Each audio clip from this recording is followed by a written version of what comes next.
نبينا محمد وعلى آله وصحبه ومن اتبعهم بإحسان إلى يوم الدين أما بعد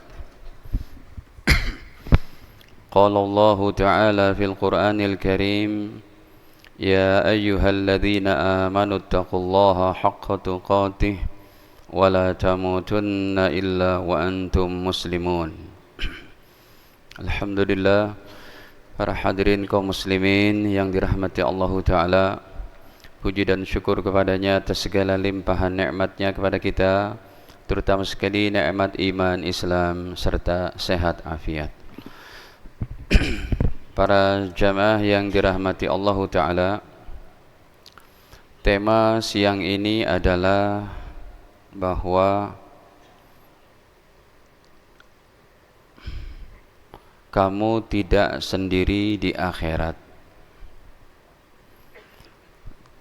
Tema kamu tidak sendiri di akhirat ini adalah sebagai kabar gembira bagi orang Islam, sehingga dia mau lagi untuk berusaha memperkuat imannya, amal solehnya, hubungan dia kepada Allah, hubungan dia kepada manusia. Yang kita berusaha semaksimal mungkin meninggalkan dunia ini tanpa ada keterkaitan dosa, baik kepada Allah ataupun kepada hamba-hamba Allah, sehingga akan terbukti daripada dalil-dalil yang akan kami bawakan bahwa you are not alone in the day of judgment. Sampai di kubur pun you are not alone in your grave, gitu kan. Kamu nggak sendiri tuh di kuburmu. Kamu tidak sendiri nanti di padang mahsyar. Kamu tidak sendiri di akhirat. Padahal kalau kita buka ayatnya aja dalam surat Zukhruf, ya, pada ayat ke-67 contohnya, ada surat Zukhruf nih, surat 42 atau 43, ya hadirin. Pada ayat ke-67-nya ini Allah Ta'ala berfirman bahwa al-akhilla, mana 67 nih, bahwa al-akhillau yawma idzin ba'duhum li ba'din adu. Para teman itu, persahabatan itu pada hari kiamat nanti ba'duhum li ba'din adu, ya, jadi musuh tuh, nggak kenal sama sekali. Illal muttaqin, kecuali orang bertakwa. Karena pada goncangan hari kiamat betul-betul sama orang tua kita aja bukannya kita kurang ajar, tapi saking gentingnya goncangan kiamat sampai dengan orang tua nggak kenal. Bukannya kita suul adab sama bapak ibu kita, tapi keadaan menuntut kayak begitu. Padahal kalau ada musibah sekarang Pak, ada tsunami, kebakaran, itu orang tua kita pastilah kita bela, kita ingat. Tapi pada goncangan hari kiamat, ini lihat lagi dalilnya. Dalam surat Abasa wa Tawalla pada ayat 34 sampai 37 itu, ya, Allah berfirman bahwa ya, fa idza ja'atis sakhah, maka apabila sudah datang hari kiamat, yauma yafirul mar'u min akhi, seseorang lari dari saudara kandungnya, wa ummihi wa abi, lari dari ibu dan ayahnya. Ini bukan di surga. Kalau di surga kita dikumpulkan dengan keluarga inti. Nanti ada nih poin-poinnya kita sebutkan. Ini adalah kejadian baru saja ditiupkan sangkakala itu. Trompet, kita nggak kenal itu. Wa sahibatihi wa bani, nggak kenal dengan istri dan anak-anak kita. Ya bukan nggak kenal gimana, ketakutan semuanya. Kenapa? Likulli imri'im minhum yawma idin sya'nu yughni, karena semua manusia saat itu ada perkara yang sangat menyibukkan mereka. Makanya poin-poinnya kita akan bahas ini Pak. Kamu tidak sendiri di akhirat sebagai kabar gembira. Jangan bosan hadirin jadi orang baik, jangan bosan jadi orang soleh, jangan bosan untuk memberikan manfaat bagi orang lain, jangan bosan untuk tidak menyakiti orang lain, jangan bosan dari mendekatkan diri kepada Allah. Sebentar aja kita tahan nafsu kita untuk leha-leha, untuk foya-foya, untuk bermaksiat. Sebentar kita jaga. Kapan? Sampai malaikat maut datang udah selesai. Hadirin, kita akan sebutkan ini beberapa poinnya, tetapi sebelumnya ada yang lebih penting dulu, bahwa pihak-pihak terbaik yang akan membersamai kita sehingga kita tidak sendiri di akhirat. Ini kami kumpulkan, makanya saya buat judulnya itu kamu tidak sendiri di akhirat, biar gampang dipahami langsung gitu. Oh, kita rupanya ada penolong-penolong di akhirat, ada orang-orang yang membersamai kita, ada pihak-pihak yang Allah izinkan membersamai kita. Nanti saya mulai dari alam kubur deh Pak. Kenapa? Karena alam kubur merupakan kehidupan akhirat pertama kali. Sebelum masuk ke padang mahsyar, sebelum masuk ke padang hisab, alam timbangan, telaga kausar, syafaat, sirat, jembatan yang lebih tajam dari pedang, lebih halus dari sehelai rambut. Itu makanya Sayyidina Ali katakan, wahai kaum muslimin, alam akhirat ini begitu panjangnya, jangan banyak tidur malam hari. Alam akhirat ini begitu beratnya, jangan enggak baca Al-Quran. Alam akhirat ini begitu sulitnya, jangan ada keterkaitan dosa dengan hamba-hamba Allah. Dah, tugas para ustadz nih sebenarnya cuma ini aja nih Pak. Ya, kita ingin menguatkan iman umat Islam. Jangan tergoyah, apalagi kemarin kalau paus datang tuh Imam Masjid Istiqlal aja nyium jidatnya tuh. Berarti Imam Masjid Istiqlal merestui agama lain? Oh tidak. Kalau Anda sudah merestui agama lain masuk surga, paus orang baik kok. Oh tidak hadirin. Dalam kacamata agama, oke lah dia baik, tapi baiknya harus ada dua. Baik kepada manusia, itu prosentasenya baik kepada manusia paling 30%. Tapi baik kepada Allah itu 70%. Apa baik kepada Allah? Iman kepada Allah. Gak boleh meyakini Allah punya Tuhan, Allah punya Tuhan, Allah punya anak, Allah punya Tuhan saingannya begini gitu. Apalah yang mereka namakan penjelmaan. Tapi untuk memang menghormati tamu yang datang itu memang wajib, siapapun dia berbuat baik wajib. Makanya ketika Imam Masjid Istiqlal itu mencium keningnya, saya sih sangka baik kepada Imam Masjid Istiqlal. Dia ketika mencium dia berdoa dalam hatinya, semoga paus dapat hidayah gitu. Itu sangka baik saya begitu. Hadirin, jangankan paus, jangankan pemuka agama tertinggi dari agama selain Islam, Nabi Musa kalau datang sekarang hidup, Nabi Musa tidak boleh mengamalkan Tauratnya. Kenapa? Harus ikut Al-Quran. Ini kalau nggak percaya hadisnya, tapi cukup jauh hadisnya nih. Riwayatnya Imam Baihaqi. Ya, sebentar saya inikan dulu. Ya, kata baginda Nabi Sallallahu Alaihi Wasallam, makanya jangan salah nih hadirin. Ini ada kaitannya, yang saya bahas ini ada kaitannya. Sebentar, saya itukan dulu. Dia karena riwayat Imam Baihaqi urutannya itu agak jauh. Imam Baihaqi ini tidak populer. Kita sering nyampein, seringnya Pak, Bukhari, Muslim, Tirmidzi. Ini Imam Baihaqi sudah ada tuh. Kata baginda, walau kana Musa hayyan, apabila Nabi Musa sekarang hidup, hayyan. Makanya sifat Allah tuh ya hayyu, ya qayyum. Apa arti ya hayyu? Yang maha hidup, enggak pernah mati. Hidupnya Allah pun tidak diawali dengan ketiadaan. Paham enggak bahasanya? Hidupnya Allah enggak diawali dengan ketiadaan. Itu kan kalau enggak ngaji tauhid enggak ngerti begini. Allah ada, Allah hidup, tapi hidupnya Allah enggak diawali dengan ketiadaan. Pak, kita hidup sekarang, tapi hidupnya kita ini pernah diawali dengan ketiadaan tidak? Iya kan? Bapak lahir tahun berapa? 70 semuanya. Ya, Bapak lahir 70. Tahun 69 Bapak udah ada belum? Belum. Allah tidak begitu. Allah mah hidupnya tidak pernah didahului dengan ketiadaan. Kata baginda, walau kana Musa hayyan, sumpamanya Nabi Musa hidup, ma wasi'ahu. Maknya di sini artinya tidak boleh beliau mengamalkan Tauratnya, illa tibai, kecuali ikut kepada apa yang aku bawa, kata Rasul, Al-Quran. Illa, kecuali ittibai, ikut kepada yang aku bawa. Baik hadirin, nah untuk mendapatkan pihak-pihak terbaik yang membersamai kita Pak, sehingga kita tidak sendiri di akhirat, sekarang saya bawakan yang di alam kubur dulu. Tapi perlu dipahami, ini udah sering saya sampaikan, karena saya sangat risau dengan perkara ini hadirin.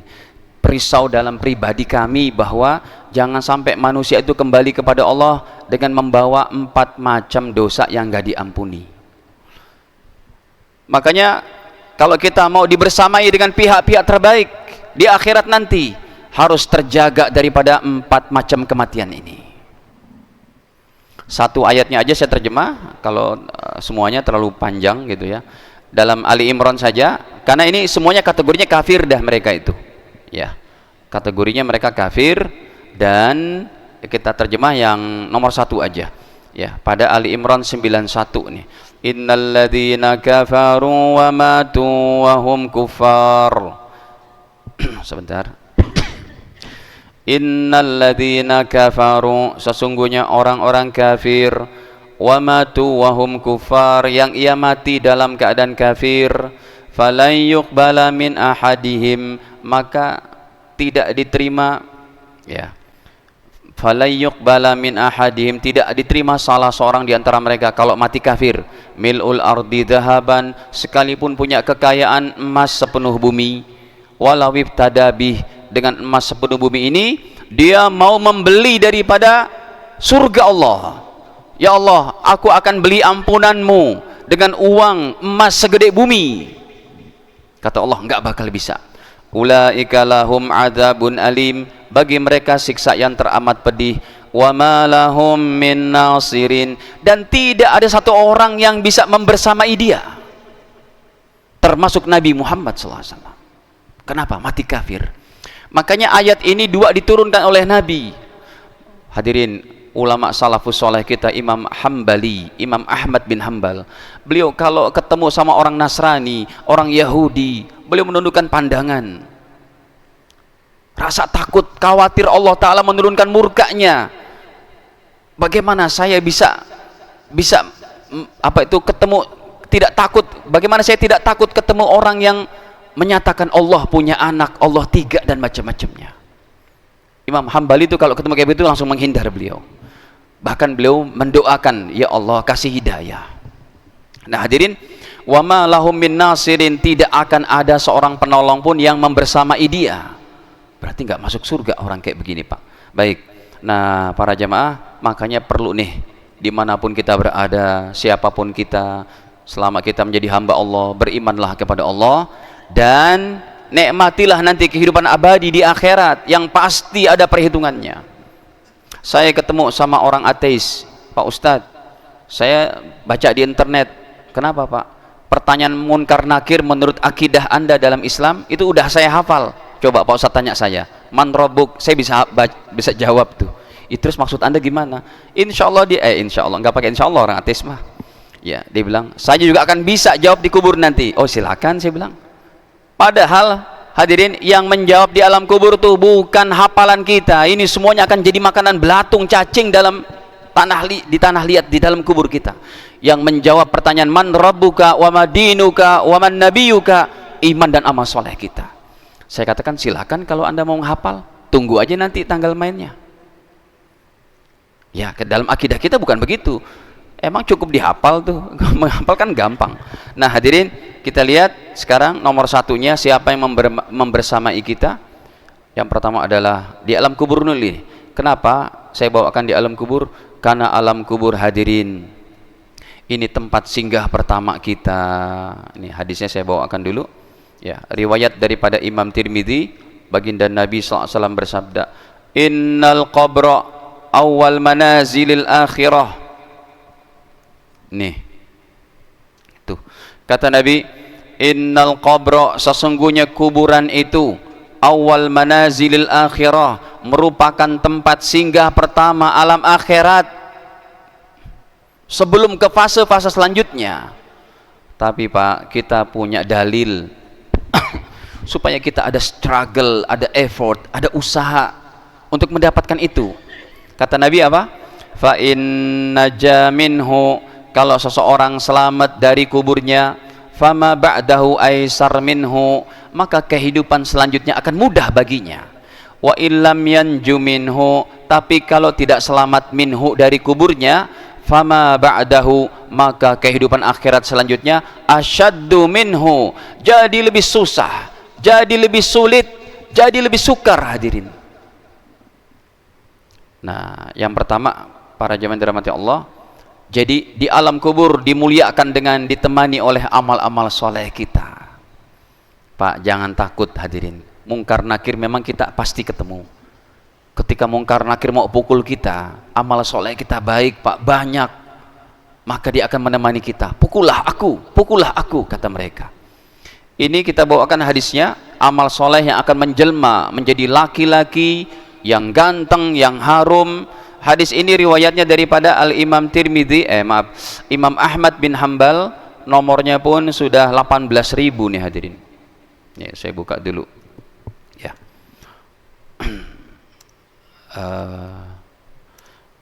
Nomornya sudah 18.534 nih. Nah, itu sudah ada ya. 18.534. Kita buka halaman selanjutnya. Ketika hamba Allah ditanya nih sama mungkar nakir, man rabbuka, siapa Tuhanmu? Ini dia hadisnya nih, pertanyaan di alam kubur itu. Ya. Kata malaikat mungkar nakir, man rabbuka, siapa Tuhanmu? Maka hamba Allah yang baik ini menjawab, Rabbi Allah, Tuhanku Allah. Wa madinuka, apa agamamu? Maka dia menjawab, diniyal Islam, agamaku Islam. Ditanya lagi, ma hadzal rajul alladzi bu'isa fikum? Rupanya mungkar nakir itu nanti di alam kubur membawa foto Nabi Muhammad. Ini siapa? Pak, kita nggak pernah ketemu Nabi Muhammad, makanya yang menjawab siapa? Iman dan amal soleh kita. Ini foto siapa? Kenal nggak kamu sama orang ini? Karena ini orang soleh. Dia menjawab, huwa Rasulullah sallallahu alaihi wasallam. Itu kan Rasulullah, Nabi kami, panutan kami. Ditanya lagi, wa ma ilmuka, apa yang kamu pelajari di dunia? Pak, dengar nih Pak, majelis taklim yang sederhana ini cuma berapa menit, ini akan menjadi saksi menjawabnya amal kita akan pertanyaan mungkar nakir. Rupanya ada pertanyaan keempat, apa yang kamu pelajari? Saya duduk dalam majelis ilmu, saya baca Al-Quran, saya mempelajari ilmu agama. Ya, maka ini akan ditanya. Kita yang datang setiap ada majelis taklim, hadirin di sini, datanglah supaya kita ada saksi ini nanti di akhirat. Makanya kenapa sih Pak, perkara sepele banget, majelis ilmu ini kan hebat banget, perkara yang sepele Pak. Anda tadi kalau sholat qobliyah itu sunahnya kan 4 rakaat, 2 rakaat. Kenapa kita dianjurkan untuk pindah sejenak, pindah dikit aja, beda 1 senti gitu, pindah. Kenapa? Karena tempat itu nanti akan memberikan persaksian di padang mahsyar. Apalagi semajelis begini. Makanya, wa ma ilmuka, qara'tu kitaballah, saya baca Al-Qur'an, saya mengamalkan ilmu Al-Qur'an, saya duduk dalam majelis taklim, saya belajar ilmu ini, ilmu itu dan macam-macam. Fa amantu bihi, dan saya beriman, wa saddaqtu, dan saya membenarkannya. Maka hadirin, Allah menyeru, an sadaqa abdi, ini hambaku sudah benar. Maka kata Allah Ta'ala, fa'afrishuhu minal jannah, wahai para malaikat. Hadirin, orang tua kita meninggal dunia, tampaknya kita bersedih karena tempat pembaringannya berupa tanah. Kata Allah, ini kan pemandangan zahir kita, tapi dari Allah Ta'ala, fa'afrishuhu minal jannah, enak aja dari tanah. Kata Allah, silakan wahai malaikat-malaikatku, bawakan permadani dari surga ke kuburan hamba Allah ini. Wa'albisu minal jannah, dan ganti pakaiannya dengan pakaian surga. Miniatur nikmat surga udah ada di alam kubur. Waftahu lahu baban ilal jannah, bukalah pintu air condition. ini saya terjemahkan bebas, bukalah pintu air condition dari surga dengan pipa-pipanya menuju kuburan setiap hambaku yang soleh di alam kuburnya. Kemudian hadirin, wayatihi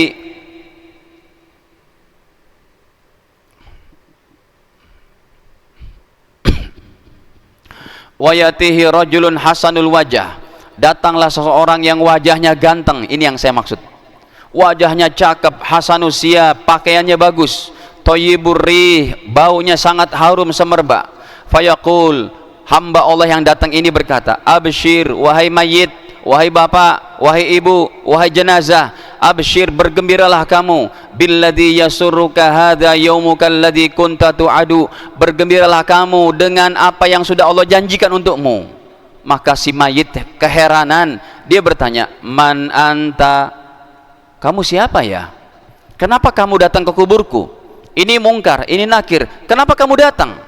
Fawajuka wajhu yaji'u bil khair, wajahmu itulah enak dipandang, wajah yang seakan-akan membawa kebaikan-kebaikan. Fayaqul, maka orang ketiga tadi menjawab, Pak, ini dia. Jawabannya apa?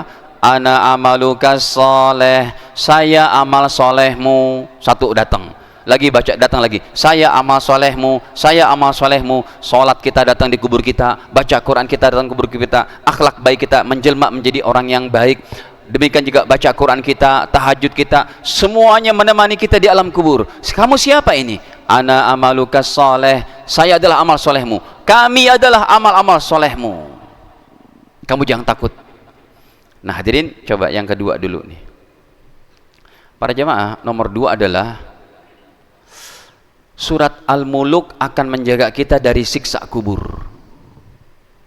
Saya belum dapetin nih Pak hadis riwayat yang lain yang menolong kita, menemani kita di alam kubur. Oke, kalau tadi memang satu Al-Quran, tahajud, puasa kita akan menemani. Ini yang pertama, berarti dalil secara umum, ya, semuanya akan menemani kita di alam kubur. Tapi dalil yang khusus saya dapati hanya surat Tabarok. Surat Tabarok menyelamatkanmu dari siksa kubur, ya. Makanya Nabi bersabda, hadirin, lawadittu annaha fi qalbi kulli insan min ummati.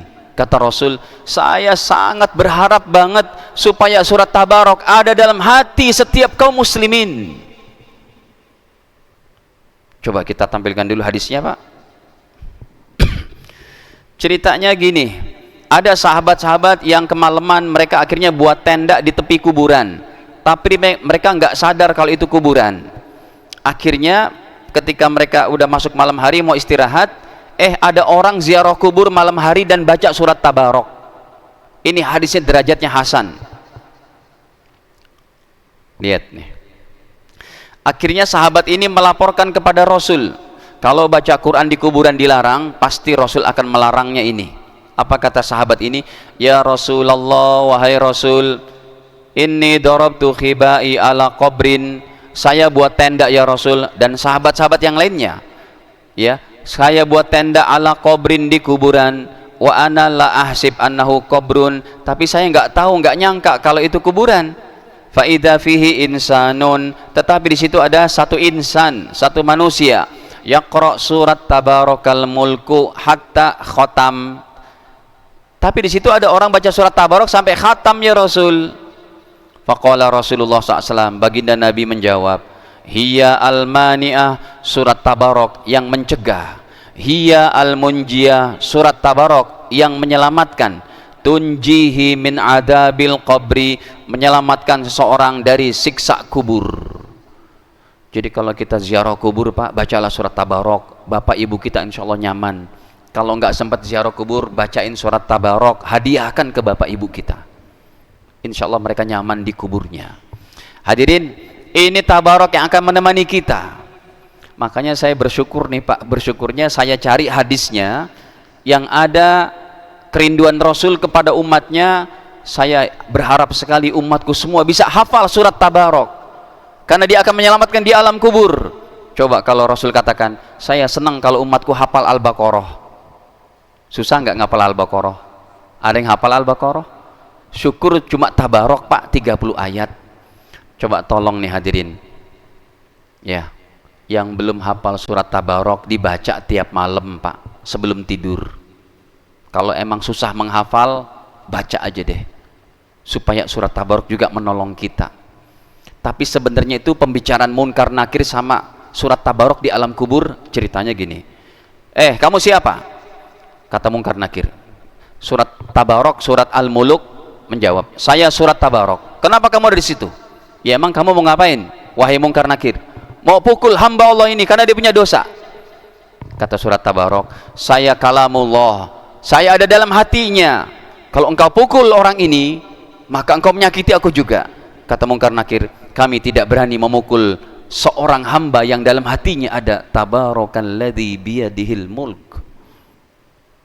Syukurnya itu surat Tabarok, Pak, bukan surat Al-Baqarah gitu.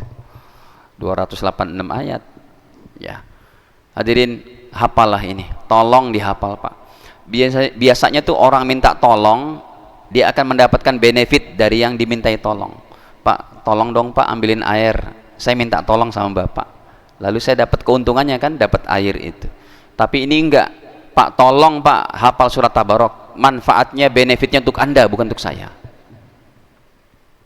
Sama-sama kita jaga diri kita, Pak. Ya. Kalau Anda enggak hafal ini, enggak hafal itu, usahakan Tabarok hafal. Kalau susah menghafal, baca aja deh. Saya jamin insya Allah kalau istiqomah Anda baca setengah tahun aja, itu Tabarok akan masuk sendiri ke dalam hati Anda. Asal istiqomah, jangan angot-angotan. Nggak banyak kok Pak, cuma 30 ayat. Dan ini akan membersamai kita di alam kubur. Hadirin, udah habis waktunya. Sampai jam segini ya? Sampai jam berapa? Jam 1, kelamaan. Jamaah ini pada mau aktivitas kan. Ini baru nomor 2 hadirin.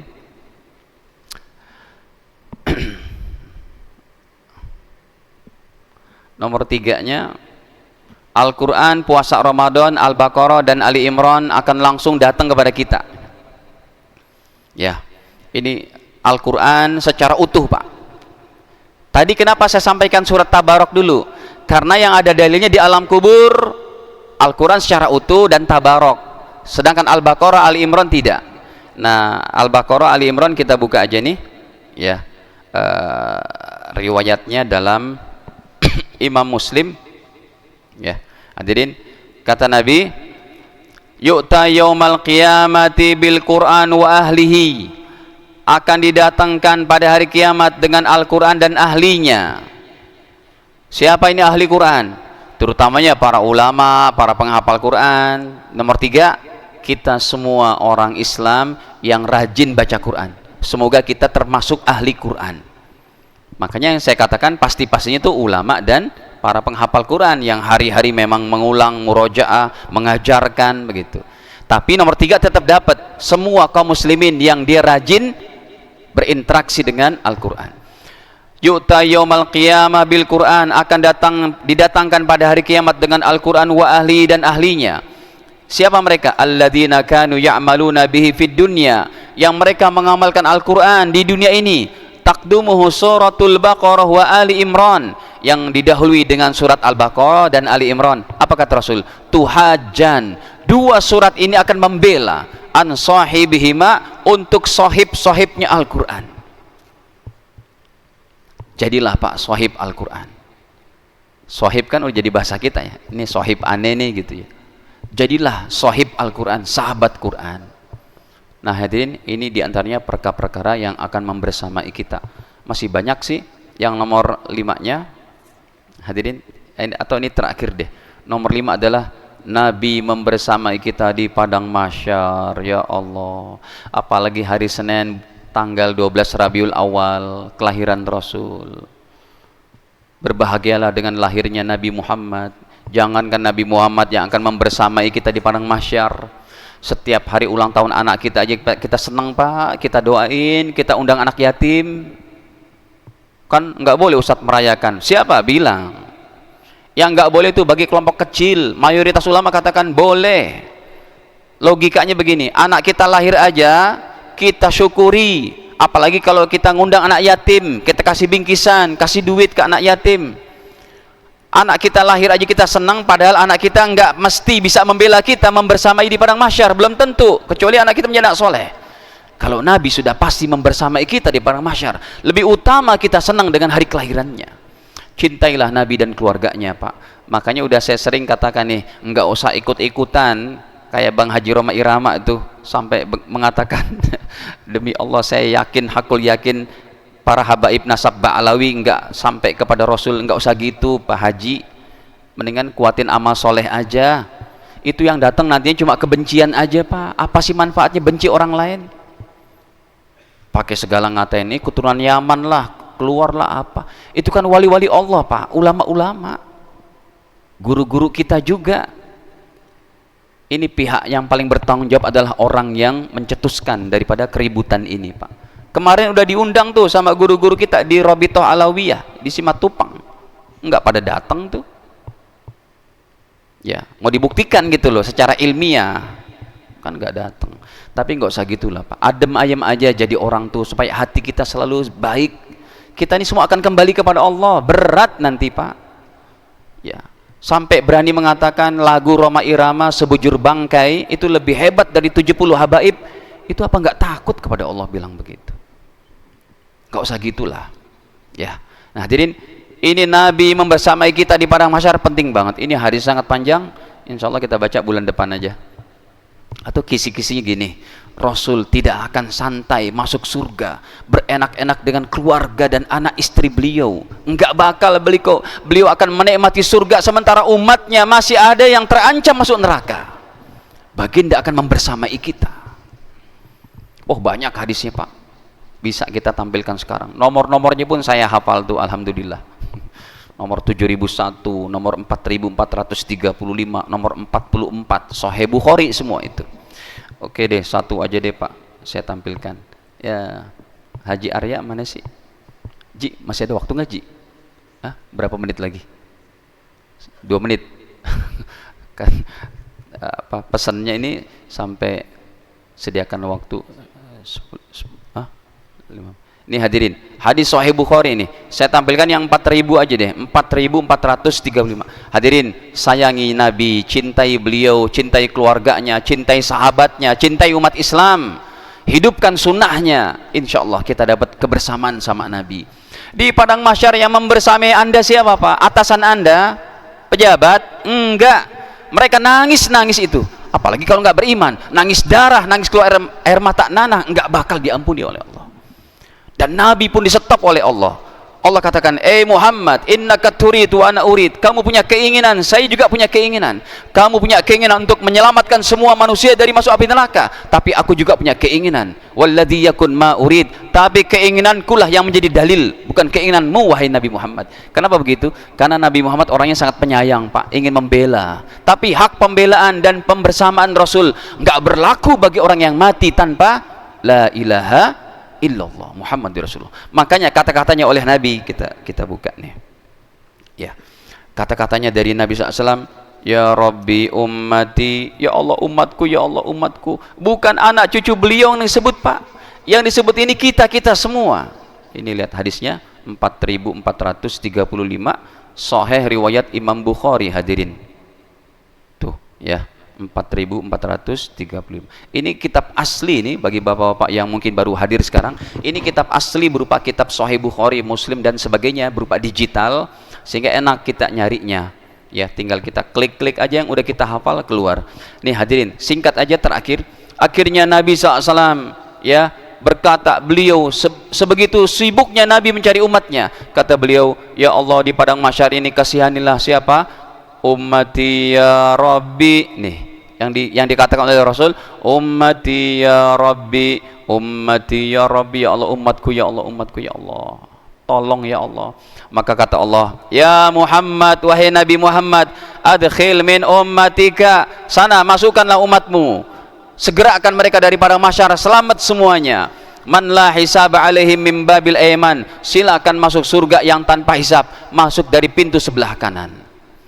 Tapi sekalipun kita nggak masuk pertama kali, paling tidak kita ikut rombongan-rombongan yang terbelakang. Karena yang pertama kali pasti siapa? Orang-orang yang langsung bertemu dan membantu Rasul. Siapa? Para sahabatnya, anak cucunya, keluarganya. Nah hadirin para jemaah dirahmati Allah, ini yang nomor 5. Ya, Nabi akan membersamai kita, Pak. You are not alone in the day of judgment. Gitu ya, kita nggak sendiri di padang mahsyar. Makanya perbaiki akhlak, ibadah. Jangan buat keterkaitan dosa kepada siapapun. Hadanallahu wa iyyakum ajma'in. Ini saya dapat kami sampaikan, kekurangan dimaafkan. Kita akhiri dengan kafaratul majelis. Subhanakallahumma bihamdik, asyhadu an la ilaha illa anta astaghfiruka wa atubu ilaik. Wassalamualaikum warahmatullahi wabarakatuh.